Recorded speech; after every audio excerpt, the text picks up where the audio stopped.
यदि हम police department की बात करें तो किसी भी जिले में सबसे बड़ी पोस्ट जो होती है वो होती है एसएसपी की। एसएसपी के समक्ष आए दिन न जाने कितने कितने बड़े बड़े मामले आ जाते हैं। हर मामले को वो कुछ एक अधिकारी के तौर पे ही लेते हैं। फाइल देखी, कार्रवाई की, न्याय दिलाया, इस तरह के अमूमन मामले होते हैं।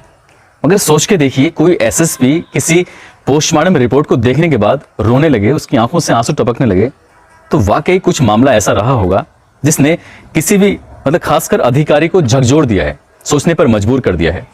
जब डॉक्टर साहब के पास जाते हैं तो डॉक्टर साहब अपनी बात बताते बताते खुद रोने लगते हैं।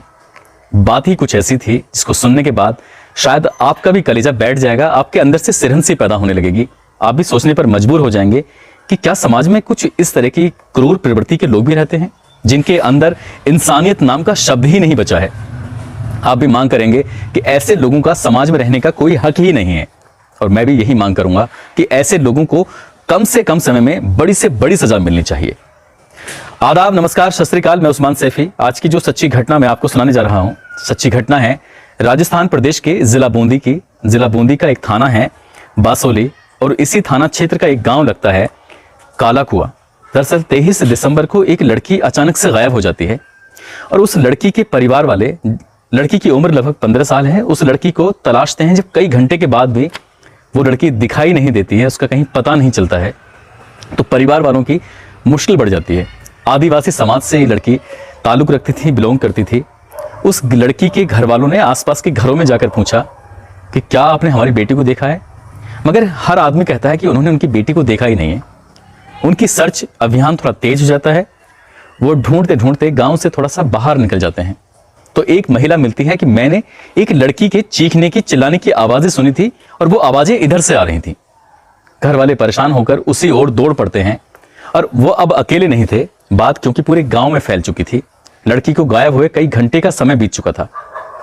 अब उस लड़की को ढूंढने के लिए उस जिधर से चिल्लाने की, चीखने की आवाजें आ रही थी, परिवार के लोग, गांव के लोग जब उधर दौड़ते हैं तो झाड़ियों के पास जाकर देखते हैं कि 15 साल की वो लड़की अब इस दुनिया में नहीं है, वो मर चुकी थी।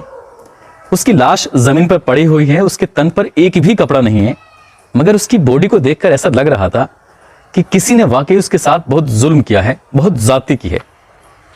इस थाने यानी कि बासोली पुलिस को सूचना दी जाती है। पुलिस मौके पर आती है, और पुलिस से पहले ही उसके लड़की के तन पर कपड़े ढक दिए जाते हैं। उसके तन को ढकने की कोशिश की जाती है।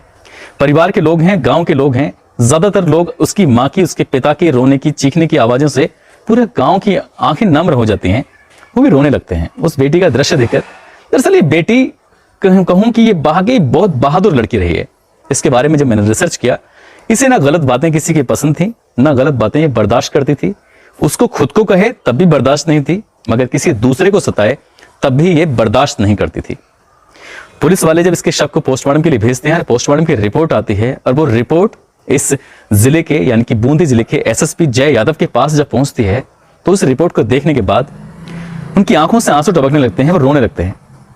रोने वाली बात भी थी, क्योंकि इस लड़की के साथ इतनी जाती हुई है, इतनी जाती हुई है कि जिसकी कल्पना भी नहीं की जा सकती। दरअसल इसको मारा गया, उसको पीटा गया, उसके शरीर पर यानी कि प्राइवेट पार्ट पर लगभग 30 गहरे निशान थे, जिन्हें बुरी तरह से मारा गया था, छेदा गया था।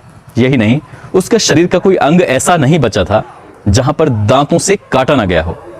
शरीर पर एक तरह से निशान बनाए गए थे, मगर इससे भी बड़ी और घिनौनी बात यह थी कि इस लड़की को मारने के बाद, उसकी हत्या करने के बाद भी हत्यारों ने बलात्कार पर बलात्कार करते रहे, उसके साथ गंदा काम करते रहे। जब तक उनकी हवस पूरी नहीं हो गई थी, तब तक इस लड़की के पास से वो हिले तक नहीं। यानी कि मरने से पहले भी इसके साथ गंदा काम किया गया था, और मरने के बाद भी गंदा काम किया गया था।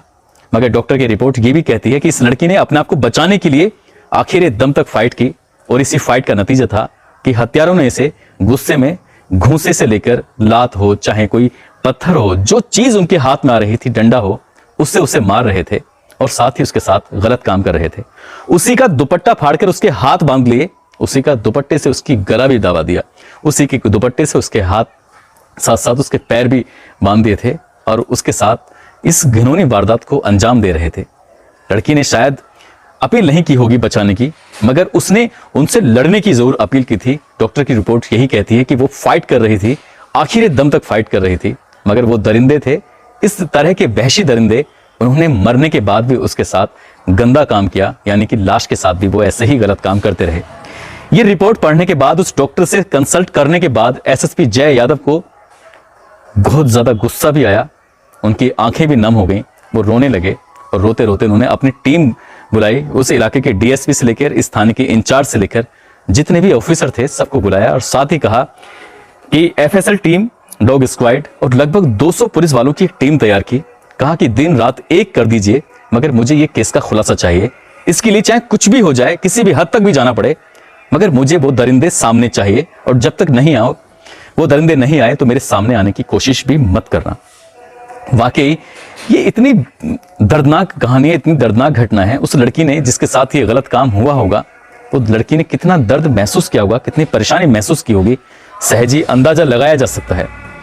उसके बाद पुलिस ने, यानी कि 200 पुलिस वालों की टीम ने इस गांव काला कुआ ही नहीं, आसपास के इलाके के एक एक पत्ते को छान मारा, एक एक चीज को छान मारा और 2 नाम सामने आते हैं। एक नाम था सुल्तान भीर का और दूसरा नाम था छोटे लाल भील का। साथ ही एक अज्ञात व्यक्ति है। जब इनको पुलिस पूछताछ के लिए उठाती है, साथ ही डॉग स्क्वाड की मदद से प्रत्यक्ष जन्य साक्ष्य जो मौके पर मिलते हैं, उनके हिसाब से साफ क्लियर हो जाता है यही वो दरिंदे थे, यही वो लोग थे जिन्होंने उस बेटी के साथ, उस बच्ची के साथ एक बार नहीं न जाने कितनी बार गंदा काम किया था। जब पुलिस इनसे पूछताछ करती है, बातचीत करती है, तो ये अपना जुर्म कबूल कर लेते हैं। कहते हैं कि इस लड़की के अंदर अहंकार ज्यादा था। अहंकार क्यों नहीं होता? क्योंकि वो अपनी सेल्फ रेस्पेक्ट करती थी। उन्हें शायद ये बात बर्दाश्त नहीं थी। उन्होंने पहले उसका अपहरण किया और अपहरण करने के बाद उसके हाथ पैर बांधे और हाथ पैर बांधने के बाद उसके गले को भी टाइट से बांधा था। जब फिर भी वो लड़की फाइट कर रही थी और इसके साथ वो एक एक करके बारी बारी से गंदा काम करते चले जा रहे थे। जब उनका मन भर गया उस लड़की से, तब उन्होंने उसको मार दिया और उसके बाद और रुकने के बाद फिर उन्होंने शराब पी और शराब पीने के बाद फिर से उन्होंने वही गलत काम किया। तो ये बात देखकर, सुनकर वाकई उस इलाके के लोगों के रोंगटे खड़े हो गए कि वाकई क्या इतने क्रूर प्रवृत्ति के लोग इस समाज में हैं? क्या ऐसे लोगों को समाज में जीने का कोई अधिकार है? क्यों सरकार ऐसे लोगों के प्रति नरमी बरतती है? क्यों कोर्ट ऐसे लोगों के प्रति नरमी बरतता है? जब ये सब कुछ सिद्ध हो चुका है कि यही है, तो ऐसे लोगों को कम से कम समय में क्यों फांसी पर नहीं चढ़ाया जाता? यदि ऐसे लोगों को कम से कम समय में फांसी पर चढ़ा दिया जाए तो शायद समाज में ऐसे गंदे काम होने बंद हो जाएंगे और समाज के लोगों को एक मैसेज जाएगा कि गलत काम का गलत नतीजा होता है, गलत करोगे तो गलत ही होगा। मगर पुलिस महज अपनी चार्जशीट दाखिल कर सकती है, अपराधी को जेल तक पहुंचा सकती है। ये काम बाकी कोर्ट का है।